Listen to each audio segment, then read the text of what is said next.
This is Keith Helwig from Cops Corrections Videos. I've been thinking the past couple days that the more things change, the more they stay the same. When I started in corrections back in 1977, it was a kinder, gentler nation, believe it or not. I wasn't hired as a correctional officer. That was my official state status. However, in the institutions, we were called correctional counselors. Inmates were not called inmates. They were called residents. Inmates didn't have to wear uniforms. In fact, when I started at a medium security facility where the officers didn't have to wear uniforms. And we would routinely go into work wearing blue jeans, tennis shoes, and a sweater, and you would encounter an inmate in a three-piece suit. Well, you didn't know whether it was a social worker, a doctor, an inmate, another officer, whatever, because we wore no type of identification whatsoever. In fact, at the maximum security institutions, they'd change their uniforms from a police-style uniform to a dark blue or a maroon blazer, which had a little lapel patch on it that said Division of Corrections at that time. They wanted to move away from the police look because they felt that that was too intimidating to inmates. Now you got to remember, this was 40-some years ago. Well, that little social experiment lasted maybe a year, maybe 2 years. They went back to the police-style uniforms with the light blue shirts, the dark blue pants, rank on the collar, things of that nature, because they realized that that was the only thing that inmates respected, was a mark of authority. Well, I look at corrections today, and I see things are going back to the way they were.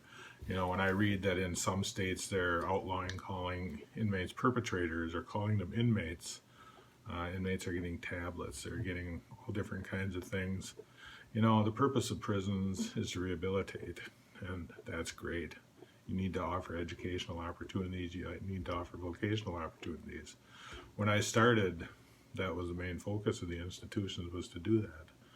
Well then, due to definitive sentencing, the drug problems back in the 70s, 80s, and 90s, prisons became overcrowded and things fell more and more away from rehabilitation and more to warehousing.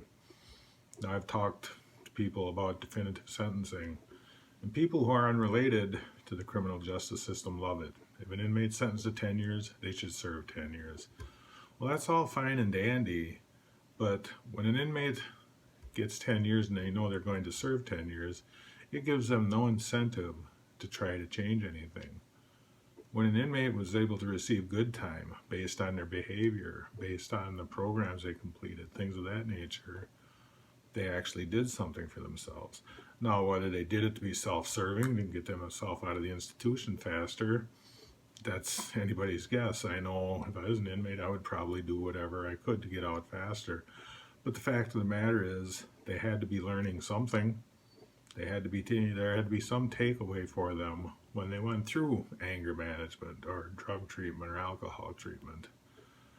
Sex offender treatment, that's not something I care to go into. I have my own thoughts, my own opinions on sex offenders. We won't go into that right now. Wouldn't be a good time for it. But as I said, the more things change, the more they stay the same. I see the trends reverting to what they were 40 years ago. I see officers moving away from the police-style uniforms. Now, I'm old school. I'll admit it. I'm old school. I'm an old fart. I believe in the traditional uniforms for correctional officers. I see too many officers now that are wearing polo shirts. They're wearing BDUs. Their uniforms have more wrinkles than an old elephant's ass. They don't present a professional image, and as a result, they're not treated as a professional by the public or by the inmates. You know, perception has a lot to do with our job.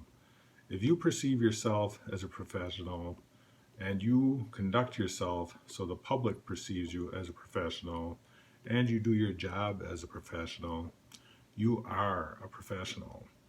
So even though the more things change, the more they stay the same, remember, you are a professional.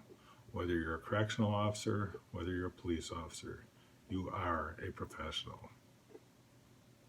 Until next time, watch your back and stay safe.